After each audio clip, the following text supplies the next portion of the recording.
Hi friends, welcome to லட்சம்ஸ் recipe. இன்றைக்கி நம்ம சேனலில் கருணக்கிழங்கு வறுவல் தான் செய்ய போகிறோம். அதில் ஒரு மசாலா ஒன்று அரைச்சி சேர்க்க போகிறோம். அந்த மாதிரி நீங்களும் செஞ்சு பாருங்கள், சூப்பராக இருக்கும். இப்போ அதுக்கு நான் 1/2 கிலோ கருணக்கிழங்கு இந்த மாதிரி கட் பண்ணியிருக்கேன். தோலெலாம் எடுத்துகிட்டு தண்ணியில் ஒரு 1/2 மணி நேரம் கல்லுப்பு போட்டு வச்சுட்டு கழுவிட்டு எடுத்துகிட்டு வந்திருக்கேன். நீங்களும் அந்த மாதிரி ஊற வச்சு கழுவிட்டிங்கன்னா அரிப்பு இருக்கிற கிழங்காக இருந்தால் கூட அரிக்காது. இல்லாட்டி நம்ம கட் பண்ணக்குள்ளே தெரியும் நம்ம கை அரிக்கும். இப்போ இது வறுக்கிறதுக்கு இந்த மாதிரி க்யூபாக கட் பண்ணியிருக்கேன். வேக வச்சுட்டு தான் வறுக்க போகிறேன். நீங்கள் அப்படி அரியக்குள்ளே கை அரிக்கிற மாதிரி இருந்ததுன்னா இவ்வளோ நீட்டுக்கு புளி ஒன்று எடுத்து அந்த வேக வைக்கிறதுலே போட்டு விட்ருங்க. அப்படியே வெந்துட்ட பிறகு அந்த புளியை எடுத்துகிட்டு ஒரு தடவை கழுவிட்டு வறுத்துக்கலாம். என்ன மாதிரி மசாலா வேணாலும் போட்டு வறுத்துக்கலாம், அரிக்காது கிழங்கு. இப்போ பாருங்கள், கருணக்கிழங்கு வறுக்கிறதுக்கு அதில் தண்ணி இந்த அளவுக்கு முழுகிற அளவுக்கு வச்சுக்கோங்க. கொஞ்சம் மஞ்சத்தூள் சேர்த்துக்கலாம். கல்லுப்பு 1 டேபிள் ஸ்பூன் அளவுக்கு சேர்க்குறேன். ஸ்டவ் ஆன் பண்ணி கிழங்கு வேகட்டும் பார்க்கலாம்.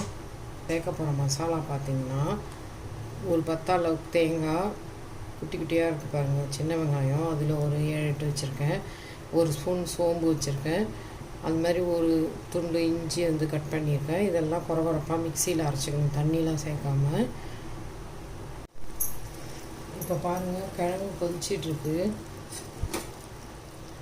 இன்னும் வேகணும். ஒரு 3 நிமிஷமாக கொதிக்குது, இன்னும் வேகலை கிழங்கு. இப்போ பாருங்கள், ஒரு 10 நிமிஷமாக நல்லா கொதிச்சு கிழங்கு வெந்துருச்சு. நல்லா இறங்குது பாருங்கள் போக்கு. இந்த அளவுக்கு இருந்தால் போதும். இப்போ ஸ்டவ் ஆஃப் பண்ணிடலாம். இப்போ ஸ்டவ் ஆன் பண்ணி ஒரு கடாய் வச்சுட்டேன். எண்ணெயை சேர்த்துக்கலாம் கருணக்கிழங்கு இருக்கிறதுக்கு. இப்போ எண்ணெய் காஞ்சிடுச்சு. கடுகு உளுத்தம்பருப்பு சேர்த்துக்கிறேன் தாளிக்கிறதுக்கு.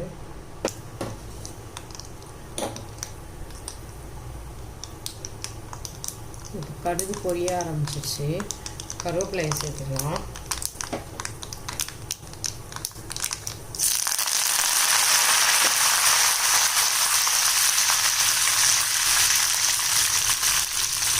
கருவேப்பிலையை சேர்த்துட்டு நம்ம வேக வச்ச கருணக்கிழங்கு சேர்த்துக்கலாம்.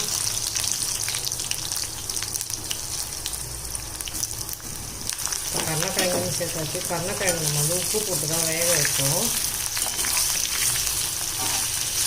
லைட்டாக சில்லி வாயில் வச்சுப்பாங்க. உப்பு போதுமா போட தேவையில்லை, இல்லாட்டி போட்டுக்கணும். இப்போ அதே நான் வீட்டில் எல்லாத்துக்கும் அரைச்சி வச்சுருக்கேன். ஆளிநாள் பொடி தான் இது. சாம்பார், குழம்பு, பொரியல், வறுவல், கூட்டு எல்லாத்துக்கும் இந்த பொடி தான் நான் சேர்ப்பேன். இப்போ இந்த கருணக்கிழங்குக்கும் அதை சேர்த்துக்கிறேன். 2 டீஸ்பூன் அளவுக்கு சின்னதாக தான் அதில் போட்டிருக்கேன். கலருக்காக ஒரு 1/4 டீஸ்பூன் அளவுக்கு காஷ்மீரி சில்லி சேர்க்குறேன்.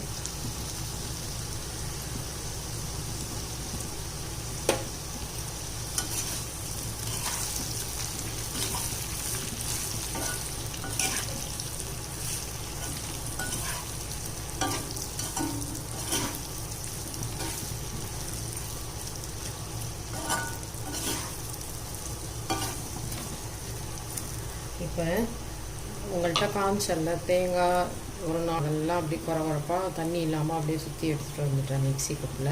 இப்போ அதை சேர்த்துக்கலாம்.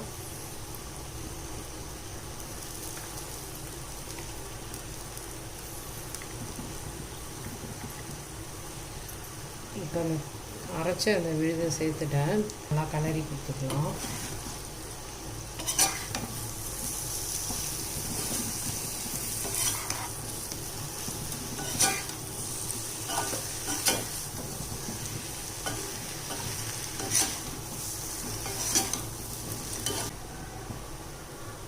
இப்போ கருணக்கிழங்கு பாருங்கள் நல்லா செவந்து வந்துருச்சு. இந்த மாதிரி செஞ்சு பாருங்கள், செம்ம அல்டிமேட்டாக இருக்கும். கருணக்கிழங்கு ரசம் சாதம், சாம்பார் சாதம், தயிர் சாதம் சாப்பிடும்போது செம்ம சூப்பராக இருக்கும். எல்லா வெரைட்டி ரைஸோடு கூட அதை வச்சுக்கலாம் நம்ம. நல்லாயிருக்கும், சூப்பராக இருக்கும். இந்த மாதிரி மிஸ் பண்ணாமல் நீங்களும் கருணக்கிழங்கு செஞ்சு பாருங்கள். ஆனால் சிம்மில் வச்சு இது கொஞ்சம் பொறுமை வேணும். ஒரு 5 நிமிஷம் சிம்மில் அப்படியே போட்டு விட்டுட்டு அப்புறம் இந்த மாதிரி திருப்பி திருப்பி விட்டோம்னா சூப்பராக நாலா பக்கமும் செவந்து வந்துடும், பொன்னிறமாக செமையாக இருக்கும். உங்களுக்கு இன்னும் ஃப்ரை பண்ணணுன்னா இன்னும் 2 கரண்டி எண்ணெய் சேர்த்துட்டு கொஞ்சம் தூக்கி விட்டு அடுப்பை பரட்டினோன்னா இன்னும் நல்லா ப்ரௌனிஷ் ஆகிடும் கிழங்கு.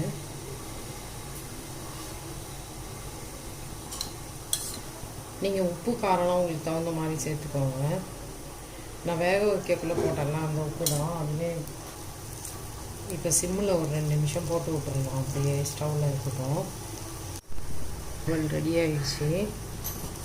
இந்த மாதிரி நீங்களும் செஞ்சு பாருங்கள், சூப்பராக ரெடி ஆகிடுச்சு. இப்படி சிம்மில் போட்டோன்னு வச்சுக்கோங்க, அப்படியே நல்லா இந்த மாதிரி சமையல் வந்துடும். நமக்கு மொறுமொறுப்பாக வேணும் கருணக்கிழங்கு அப்படின்னா ஸ்லைஸாக மெலிஸாக போட்டு கொஞ்சம் பெருசாக வாழைக்காலாம் அறிவோம் அந்த மாதிரி அரிஞ்சிட்டு செஞ்சுக்கணும். இந்த மாதிரி க்யூபாட்டாக அரிஞ்சு செஞ்சு பாருங்கள், செம்ம அல்டிமேட்டாக இருக்கும். இப்போ கொத்தமல்லி இலையை தூவி இறக்கிடலாம். ஆப்ஷன் தான் கொத்தமல்லி இலை, நீங்கள் இருந்தால் போட்டுக்கோங்க, நல்லாயிருக்கும். வாசனை இருந்தால் போட்டுக்கோங்க.